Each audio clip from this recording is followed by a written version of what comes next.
বাংলাদেশ শ্রমিক কল্যাণ ফেডারেশনের আজকের এই দ্বিবার্ষিক জাতীয় সম্মেলনে প্রধান অতিথি হিসেবে ইতিমধ্যেই আমাদের মাঝে উপস্থিত হয়েছে মানবিক নেতা, মানবতার মুক্তির আন্দোলন বাংলাদেশ জামাত ইসলামীর সংগ্রামী আমির, জাতীয় সংসদের বিরোধী দলীয় নেতা, জাতীয় সংসদ সদস্য ডক্টর শফিকুর রহমান, উপস্থিত শ্রমিক কল্যাণ ফেডারেশন এবং বাংলাদেশ জামাত ইসলামীর অন্যান্য নেতৃবৃন্দ, জাতির জাগ্রত বিবেক সাংবাদিক বন্ধুগণ, উপস্থিত রয়েছে আইন শৃঙ্খলার দায়িত্বে নিয়োজিত বাহিনীর সদস্যবৃন্দ, প্রিয় শ্রমিক বন্ধুরা, আসসালামু আলাইকুম ওয়া রাহমাতুল্লাহি ওয়া বারাকাতুহু। আপনারা ভালো আছেন?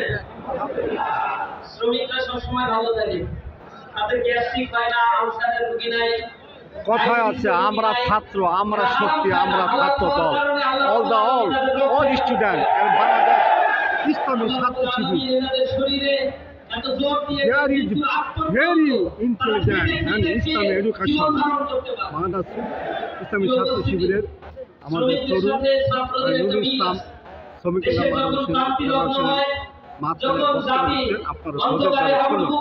কি বলে জ্ঞান অর্জন করে যখন বাংলাদেশকে দুমড়ে দুমড়ে শেষ করে দিতে চায়, তখন রাজপথে দাঁড়িয়ে রক্ত দেয়া ঘাম ঝরানোর কাজটা শ্রমিক আর ছাত্ররাই বেশি করে।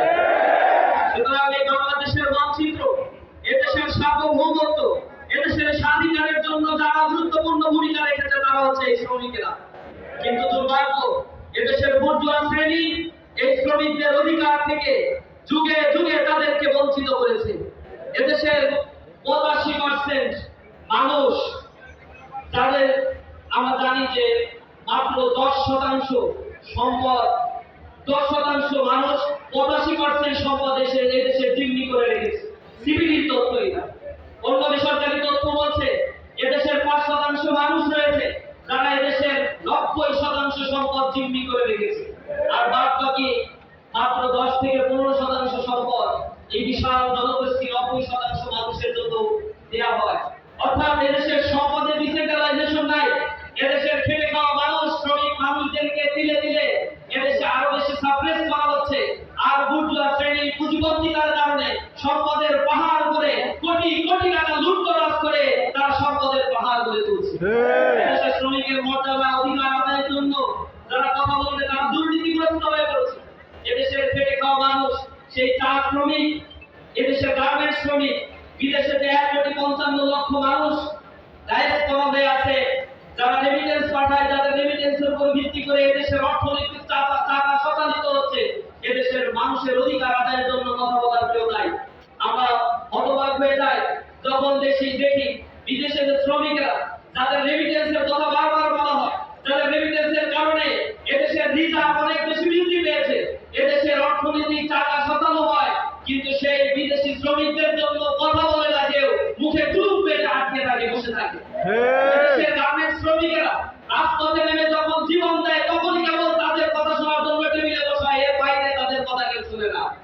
রাজনীতির ন্যূনতম পদবি নিয়ে এদেশে আন্দোলন করার জন্য রাজনৈতিক নেতৃত্বে যখন এগুলো হয় না, তখন এদেশের শ্রমিকেরা হতাশগ্রস্ত হয়। এদেশে এখনো পর্যন্ত 6,40 লক্ষ মানুষ দারিদ্র সীমার নিচে বসবাস করছে। গত মাসের রিপোর্টে বলা হয়েছে এদেশের অর্থনৈতিক সংকটের কারণে, তেলের সংকটের কারণে, দ্রব্যমূল্যের ঊর্ধ্বগতি বেড়ে যাওয়ার কারণে আরো 17 লক্ষ মানুষ যারা এই দারিদ্র সীমার নিচে চলে গিয়েছে। অর্থাৎ এখন বর্তমানে প্রায় 6.5 কোটি মানুষ রয়েছে যারা দারিদ্র সীমার নিচে বসবাস করছে। তাদের নিয়ে পরিকল্পনা করা, তাদের কর্মসংস্থান সৃষ্টিতে উদ্যোগী হওয়া, টেকনোলজির যে ব্যবহার তাদেরকে শেখানো, এই জাতীয় বিষয়গুলোতে এখনো পর্যন্ত নজর দেওয়া হচ্ছে না। আমি সর্বোপরি অনুরোধ জানাবো শ্রমিক কল্যাণ ফেডারেশন এদেশের গণমানুষের জন্য,